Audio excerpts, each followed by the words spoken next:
తాకట్లో ఉన్న మీ బంగారాన్ని విడిపించి ఆ రోజు ఆన్లైన్ రేటుకి కొంటాం. Sharma gold company. Welcome to Suman TV. కూటమి ఏం చేస్తుంది అంటే ఇష్టం వచ్చినట్టు నోటికి మాట్లాడితే అధికారం వచ్చి 1 year అయింది. చాలామంది లోపలికి వెళ్ళారు, కొంతమంది బయటకు వస్తున్నారు, కొంతమంది ఊరు సరిహద్దు దాటి వెళ్ళిపోతున్నారు. కానీ అధికారంలో ఉంది ఎవరు? టీడీపీ, జనసేన, బీజేపీ కాదా అని ప్రజలు అనుకుంటున్నారు. ఎందుకంటే పేరు నాని కుట్ర కోన ఒకటి బయటకు వచ్చింది. ఆడియో కాల్, వీడియో కాల్ చూడండి. అంటే వర్గాల మధ్య విద్వేషాలు రెచ్చగొట్టి దాన్ని లోకేష్ మీద వేయండి, లేకపోతే పవన్ మీద వేయండి అని ఇష్టం వచ్చినట్టు మాట్లాడే ఫోన్ కాళ్ళు కూడా బయటకు వచ్చినాయి. మరి ఎందుకు పేరు నాని విషయంలో పేరు నాని గోడౌన్లో బియ్యం బస్తాలు దొరికినాయి, వాళ్ళ ఆవిడ కూడా అరెస్ట్ చేస్తున్నారు, తప్పించుకున్నారు, బెయిల్ మీద బయటకు వచ్చారు. సరే, ఇంతమందిని బోరగడ్డ అనిల్ లోపలికి వెళ్ళొచ్చాడు, తర్వాత నందిగం సురేష్ లోపలికి వెళ్ళారు, తర్వాత పోసాని కృష్ణమురళి, ఇట్లా ఆరోపణలు ఎదుర్కొంటున్న వాళ్ళు ఒక్కొక్కరుగా వెళ్తూ ఉన్నారు.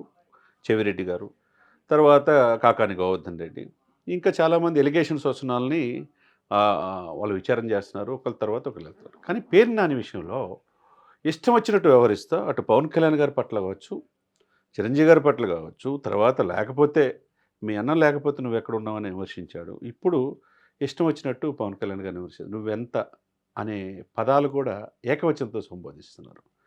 మరి ఎందుకు చూసి చూడనట్టుగా వివరిస్తున్నారు కొడాలి నాని విషయంలో, పేరు నాని విషయంలో అనేది ఆంధ్రప్రదేశ్లో ప్రజల అందరి నోటి మాట.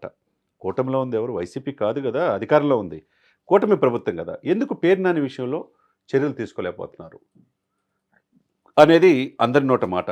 కాబట్టి ఈ కూటమికి ఏమైంది? లా అండ్ ఆర్డర్ని క్రమశిక్షణలో పెట్టే ఇది వీళ్ళకి లేదా? ఎందుకంటే గతంలో పవన్ కళ్యాణ్ గారు కూడా హోమ్ మినిస్టర్నే మీకు చేతకపోతే చెప్పండి అని చెప్పాడు.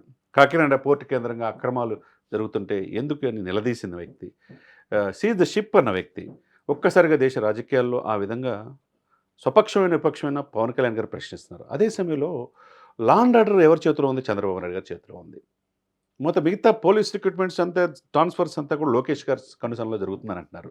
మరి ఎందుకు పేరు నానిని మీద ఇంతవరకు చర్య తీసుకోలేదు? కొడాలి నానిని ఇక్కడ హాస్పిటల్లో లేనట్టుగా ముంబై హాస్పిటల్కి వెళ్ళారు, సర్జరీ చేసుకున్నారు, బెల్ట్ పెట్టుకొని తిరుగుతున్నాడు. మరి ఆయన అన్న మాటలు, ఆయన లోకేష్ గారు చేసిన వ్యక్తిగత హనన ఎవరు చేయలే రాజకీయాల్లో. అంత దారుణంగా చేశారు చంద్రబాబు నాయుడు గారు కావచ్చు, వాళ్ళ ఫ్యామిలీ కావచ్చు, లోకేష్ని.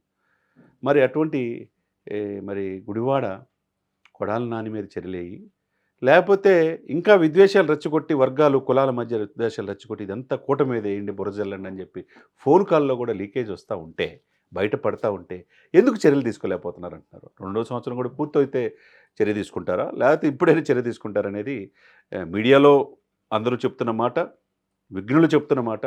మరి ఎక్కడైనా లా అండ్ ఆర్డర్ని క్రమశిక్షణలో పెట్టండి. తప్పు చేస్తే ఎవరైనా ఒకటే, rule is rule for all. అది స్వపక్షమైన విపక్షమైన.